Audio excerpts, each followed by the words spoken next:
الله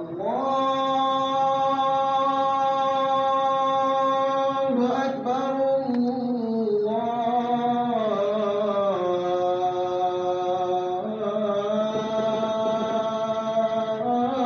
الله أكبر. الحمد لله الذي نهانا عن الحسد وقال تعالى ومن شر حاسد إذا حسد. أحمده سبحانه وتعالى وأشكره ويأمرنا أن نحب بعضنا البعض كما قال تعالى في القرآن الكريم إنما المؤمنون إخوة فأصلحوا بين أخويكم واتقوا الله لعلكم ترحمون. أحمده سبحانه وتعالى وأشكره وأشهد أن لا إله إلا الله وحده لا شريك له وأشهد أن محمدًا عبده ورسوله صلوات ربي وسلامه عليه وعلى آله وأصحابه ومن سار على نهجه وسن بسنته إلى يوم الدين. أما بعد، أيها المسلمون الكرام، الحسد يدمر شخصية الإنسان، لكن الإسلام يقدر الكرامة الإنسانية. قال رسول الله صلى الله عليه وسلم لا تحاسدوا ولا تناجشوا ولا تباغضوا ولا تبادروا ولا تقاطعوا وكونوا عباد الله إخوانا. المسلم أخو المسلم لا يظلمه ولا يكذبه ولا يحقره. التقوى ها هنا، ويشير إلى صدره 3 مرات بحسب أن يؤكر أخاه مسلم. كل مسلم على المسلم حرام دمه وماله وعرضه. إذن يجب علينا أن ندعو الله سبحانه وتعالى لتجنبنا الشر حاسد كما هو قال في محكم تنزيله ومن شر حاسد إذا حسد. إلهم رحمكم الله أن الحسد يهدم الأعمال الصالحات وينفصل الأصدقاء ويدمر الاجتماع. قال رسول الله صلى الله عليه وسلم اتقوا الحسد فإن الحسد يأكل الحسنات كما تأكل نار الحطب. بارك الله لي ولكم في القرآن الكريم وانفعني وإياكم ما فيه من الآيات والذكر الحكيم. أقول ما تسمعون، أستغفر الله لي ولكم ولسائر المسلمين من كل ذنب فاستغفروه إنه هو الغفور الرحيم. الحمد لله الذي أرسل رسوله بالهدى ودين الحق ليظهره على الدين كله وكفى بالله شهيدا. أحمده سبحانه وتعالى وأشكره وأشهد أن لا إله إلا الله ولي المتقين وأشهد أن سيدنا وأسوتنا محمدًا عبده ورسوله صلى الله عليه وعلى آله وصحبه ومن تبعهم بإحسان إلى يوم الدين. أما بعد. Louange à Allah, maître de l'univers, qui nous interdit ou qui nous met en garde contre l'envie. Comme lui-même il a stipulé dans le Saint-Coran وَمِنْ شَرِّ حَاسِدٍ إِذَا حَسَدَ. Contre le mal, invoque Allah subhanahu wa ta'ala de t'épargner du mal de l'envieux lorsqu'il commence son envie. Allah subhanahu wa ta'ala nous interdit l'envie et nous ordonne à nous aimer les uns les autres. Comme il l'a dit dans le Saint-Coran, certes, les croyants sont des frères. Établissez la concorde entre vous et craignez Allah afin qu'on vous fasse miséricorde. Nous implorons la paix, la miséricorde et la bénédiction infinie sur le noble messager Muhammad sallallahu alayhi wa sallam, sur sa famille, sur ses fidèles compagnons, sur tous ceux qui les ont suivis et qui les suivront jusqu'au jour de la rétribution. Frères et sœurs en Dieu, l'une des maladies du cœur qui ne peut être guérie que par le Coran, qui ne peut être guérie que par les hadiths du messager Muhammad sallallahu alayhi wa sallam, l'une de ces maladies est l'envie. La maladie de l'envie ne se guérit pas peut-être par la médecine moderne ni traditionnelle, mais elle se guérit par le simple fait d'écouter les conséquences ici-bas et dans l'au-delà de l'envieux, qu'Allah subhanahu wa ta'ala nous en préserve. Frères et sœurs en islam, l'envie. L'envie détruit la personnalité de l'homme. Or, l'islam accorde une importance capitale à la dignité humaine. Comme l'a dit le messager Muhammad sallallahu alayhi wa sallam, la tahasadu, ne vous enviez pas les uns les autres. Wala tabagadou, ne vous mettez pas en colère les uns contre les autres. Voilà ce qu'entend. Ne vous éloignez pas lorsqu'il y a un souci. Ne vous séparez pas vos liens de parenté, vos liens amicaux les uns sur les autres. Et le fait dit, que la crainte se trouve dans le cœur. Et lorsqu'il disait que la crainte d'Allah se trouve dans le cœur, il montrait son cœur, il tapait sur son cœur en disant que la crainte d'Allah c'est ici. Pourquoi il dit ça? Il veut nous montrer les conséquences désastreuses du fait que le musulman atteinte à l'honneur de son frère musulman. Et il dit kullu muslim alal muslim haramun damuhu wa maluhu wa irdu. C'est interdit à un musulman d'attenter à la vie de son frère. Wa maluhu, de manger et de penser injustement sur sa fortune. Wa irdu, et d'attenter à sa dignité. Frères et sœurs en Dieu.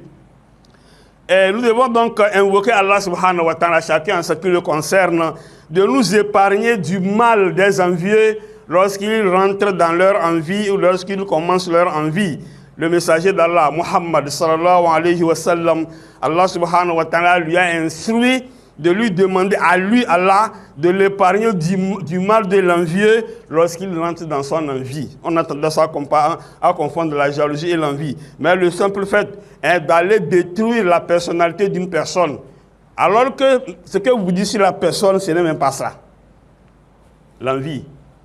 Voilà, c'est interdit par l'islam. Jusqu'à ce que, d'ailleurs, même les musulmans ont dit ici que il n'est pas possible à quelqu'un de demander à Allah subhanahu wa ta'ala de lui épargner de l'envie des envieux. Non. On doit envier. Quel que soit ce que la personne, même les fous ont ceux-là qui les envient. Mais c'est de demander à Allah subhanahu wa ta'ala de t'épargner du mal qui s'y trouve. Parce que selon les ulémas, selon les savants, on peut faire la magie, un sihr à une personne. C'est-à-dire on peut envoûter une personne qui peut rester jusqu'à 1 an, 2 ans, 3 ans sans réussite. Alors que l'envieux, c'est lui qui parle à travers sa bouche, te détruit ta personnalité, il peut réussir en 1 minute là où l'envoûtement ne peut pas réussir plus d'1 an. Frères et sœurs en islam, donc faisons extrêmement attention à l'envie, qu'Allah subhanahu wa ta'ala nous en préserve. Frères et sœurs en islam, et le serment nous dit que l'envie est yahdimul amal salihat. L'envie détruit les bonnes actions du musulman. Allah subhanahu wa ta'ala nous dit dans le Coran, illa man taba wa amana wa amila amalan salihan fa ulaika yubaddilu Allahu sayyi'atihim hasanat. Il a cité les péchés. Les vrais musulmans sont ceux-là qui marchent humblement sur la terre et lorsqu'on les provoque, ils ne ripostent pas à la provocation, mais ils disent que la paix d'Allah soit sur vous. Il a cité le musulman, c'est comme ça, ils ne font pas ça, ils ne font pas ça. Il dit, même si ceux-là qui le font auront un châtiment douloureux, il lamentable, sauf ceux-là qui sont repentis. Il a cherché pardon auprès d'Allah subhanahu wa ta'ala. Wa amana ila kuri wa amila amalan, il a fait de bonnes œuvres. Et là, nous allons transformer, n'est-ce pas, leurs mauvaises actions en bonnes actions et nous allons les rétribuer. Mais ce qui peut détruire les bonnes œuvres d'un musulman, c'est l'envie. L'envie, lorsque vous enviez une personne, lorsque vous attentez à son honneur également surtout, Voilà, cela détruit complètement les œuvres d'une personne. D'ailleurs, le messager d'Allah, Muhammad sallallahu alayhi wa sallam, a dit, prenez garde en la vie. Car l'envie, ça détruit les bonnes œuvres. Comme on prend le bois, qu'on met dans le feu consume, n'est-ce pas, ce bois-là jusqu'à finir. C'est de la même façon que celui qui a l'habitude d'envier les gens, n'est-ce pas, et ce sont les conséquences qui vont lui arriver. Qu'Allah subhanahu wa ta'ala nous en préserve. Frères et sœurs en islam, on nous a raconté l'histoire d'un grand commerçant, un commerçant de renom, qui vendait le miel. C'est du miel, il vendait. Un miel vraiment très prisé de la population. Les gens aimaient cela. Et quand il apparaît, ce que sont des achats, il fait 4 ou 5 jours. Après une semaine, il revient et ça finit immédiatement. Il est devenu immensement riche. Mais quand il vient pour vendre, n'est-ce pas, le miel, il a, qu'on appelle habituellement une anecdote. Il dit que l'envie ne détruit pas la saveur, la douceur et l'importance de mon miel. C'est ce qu'il dit. À ce temps français, un mot de tonné. Et il y a quelqu'un qui passait une fois, il a vu les gens attrouper auprès de lui, s'attrouper sur lui. Quoi on va là-bas, il dit que c'est le miel. Mais justement, il dit que l'envieux ne peut jamais détruire la saveur, la douceur de son miel. Et le savant lui dit, mais lui là, il est qui? Il sait ce qu'on appelle hasada. Te faire hasada là, il sait ce qu'on appelle comme ça. Il est parti. Quand il a fini de vendre, il est parti. L'autre a rassemblé les gens, les acheteurs, ses éventuels, ses clients. Lorsqu'il les a rassemblés, il leur a dit, mais qu'est-ce que vous achetez à tout moment comme ça? Il dit, c'est le miel. Que c'est au non, c'est un bon miel. C'est un miel qu'on a mélangé à quoi que ce soit. On n'a rien mélangé à ça. Il dit que vous savez là où il prend ce miel. Vous savez là où il cherche le miel là. Les gens disent non, c'est un miel naturel qui n'a pas de sirop. Quand il finit de chercher le miel, c'est-à-dire de faire de telle sorte qu'il ait le miel là, il mélange ça avec quelque chose. C'est dans le cimetière qu'il va pour chercher, c'est-à-dire que l'huile humaine, c'est avec ça qu'il mélange son miel qu'il vient vous vendre. Vous ne savez pas. Et les gens disent, ah, c'est pourquoi c'est doux comme ça. Vous regardez, tout le monde te bat la tête de quoi? C'est-à-dire que, ouais. Vous voyez comment il a vraiment catégorisé l'intention des gens. Et c'est fini, il les a détournés complètement. Ça, c'est la bouche, ça. Les gens se sont décidés que non, finalement, on ne va pas acheter, n'est-ce pas, l'huile des morts pour consommer. Et quelques jours après, il est revenu avec le miel. Tout le monde le regardait comme s'il venait, comme si c'était, c'est-à-dire que c'est un Satan, quoi. Personne n'est venu acheter. Il est étonné. Et celui qui lui a fait ça était quelque part. Il a constaté que personne n'a acheté le miel. Il est revenu, il a rassemblé les gens à côté de cette personne-là. Il leur a dit que ce que je vous ai dit, c'est tout à fait du mensonge. Mais je voudrais lui prouver que lorsque quelqu'un t'envie avec sa bouche, il te détruit, cela peut réussir là où quelqu'un qui t'envoie ne peut pas réussir. C'est la bouche d'une personne, frère et sœur en islam. Voilà. Maintenant, dans toutes les situations, les gens s'envient. Les politiciens, eux, on n'en parle même pas. Même dans les musulmans, ça existe. Il suffit que quelqu'un a le nom, c'est fini. Dans les services, dans tout ce que les gens font maintenant, on ne peut pas savoir que Allah subhanahu wa ta'ala, c'est lui qui donne. Et quand il donne à quelqu'un, d'ailleurs même le messager Muhammad sallallahu alayhi wa sallam dit, la hasana illa fi sanatayn, qu'on peut envier une personne que dans 2 situations. Ar-rajul, une personne à qui atahu Allahul mal, Dieu lui a donné de l'argent. Et lui, il investit il investit matin, soir en assistant les autres. Tu peux dire, oh Dieu, si tu m'accordais comme tu l'as accordé cette personne-là, moi aussi je ferai de même. Et une personne aussi, à qui Allah subhanahu wa ta'ala a donné le Saint-Coran, il le récite matin et soir, nuit et jour. Donc tu peux dire, ah Allah subhanahu wa ta'ala, si tu m'avais accordé cela, vraiment que j'allais faire comme la personne est en train de faire. À part ça, c'est fini, c'est le bien de ce bas monde-là. Mais c'est dans ça que les gens sont.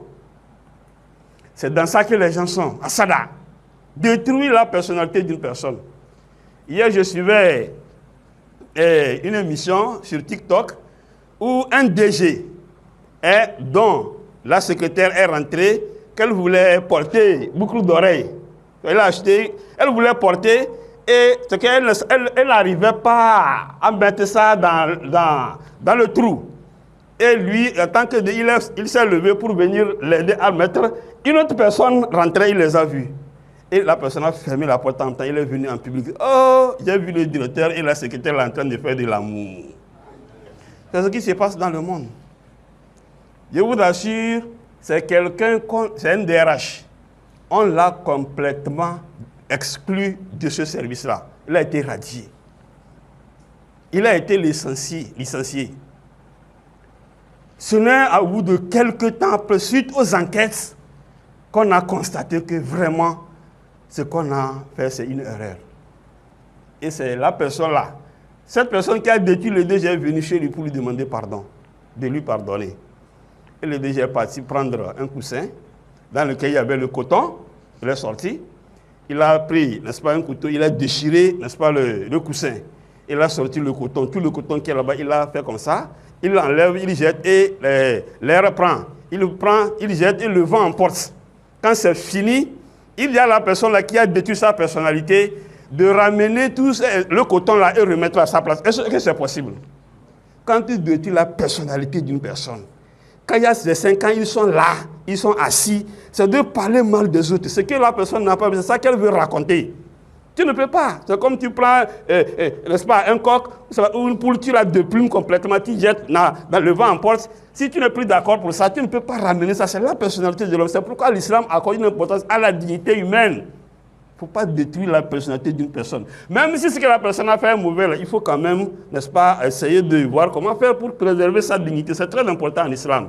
Donc l'envie n'a que des conséquences désastreuses sur le musulman. Le musulman doit savoir que si quelqu'un est dans le bien, c'est Allah subhanahu wa ta'ala qui a voulu qu'il soit aidant. Si quelqu'un a cette chose-là, c'est Allah subhanahu wa ta'ala qui a voulu que lui ait ça. Et là, le musulman doit être content quand tu vois un musulman dans une situation correcte. Il doit être mécontent quand tu vois un musulman dans une situation inconfortable. Et il nous dit que, Jonathan Nabou, il n'a rien vu, il va voir encore. Et toi? Tu as bien fini pour toi. Qu'Allah subhanahu wa ta'ala nous préserve. Qu'Allah subhanahu wa ta'ala nous fasse des musulmans sincères. Birahmatika ya arhamar rahimin, ya rabbal alamin. Seigneur, fais de nous des musulmans sincères, accorde-nous une bonne fin et fais que nous soyons des musulmans. Le jour de l'attribution, accorde-nous le paradis Firdaus. Birahmatika ya arhamar rahimin, ya rabbal alamin. Nous avons des sœurs qui demandent à ce que nous les assistions dans nos différentes invocations, parce qu'ils veulent entamer un projet et elles demandent à Allah subhanahu wa ta'ala de faire de telle sorte que cela puisse connaître du succès. Qu'Allah subhanahu wa ta'ala fasse que tous nos projets la connaissent du succès. Birahmatika ya arhamar rahimin.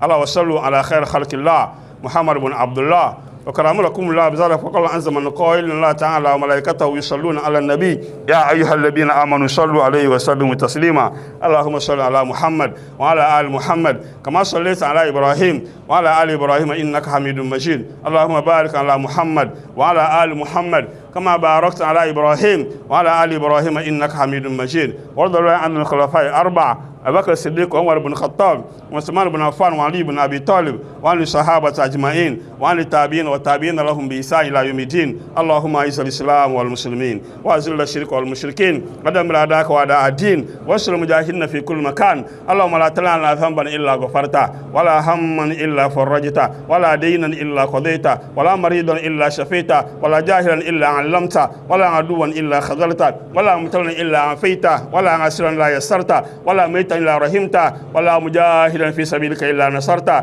ولا حاجة من هواج الدنيا والآخرة إلا قضيتها يا أرحم الراحمين. Qu'Allah fasse de nous des musulmans sincères, qu'Allah nous pardonne nos erreurs, qu'il nous pardonne nos fautes, qu'il nous pardonne nos péchés, qu'Allah subhanahu wa ta'ala nous donne une longue vie et que nous soyons demeurés dans de bonnes actions. Le jour de notre mort, qu'il nous prenne étant soumis à sa volonté, qu'il nous prenne par la ilaha illallah, Muhammadur Rasulullah sallallahu alayhi wa sallam, bi rahmatika ya arhamar rahimin. Nous avons des morts qui sont déjà partis, qu'Allah passe des gens du paradis, qu'Allah leur pardonne leurs erreurs, qu'Allah pardonne leurs fautes. Le jour de la tribulation, qu'Allah nous accorde le paradis Firdaus. Seigneur Dieu, lorsque nous quittons nos maisons par Bismillah, que nous ne venons pas Alhamdulillah, les accidents de circulation, qu'Allah nous en éloigne. Ceux qui sont déjà dans leurs fonctions, privées comme publiques, qu'Allah mette la baraka dedans. Ceux qui cherchent un frère qui n'en trouvent pas, qu'Allah facilite pour eux. Ceux qui sont mariés, qui cherchent des enfants qui n'en trouvent pas, qu'Allah facilite pour eux. Ceux qui veulent se marier, alors que les moyens, les âmes sont difficiles, qu'Allah facilite pour eux également. يا أرحم الراحمين يا رب العالمين. ربنا اتنا في الدنيا حسنة وفي الآخرة حسنة وقنا عذاب النار. سبحان ربك رب العزة عما يصفون وسلام على المرسلين والحمد لله رب العالمين. قوموا إلى صلاتكم يرحمني ويرحمكم الله.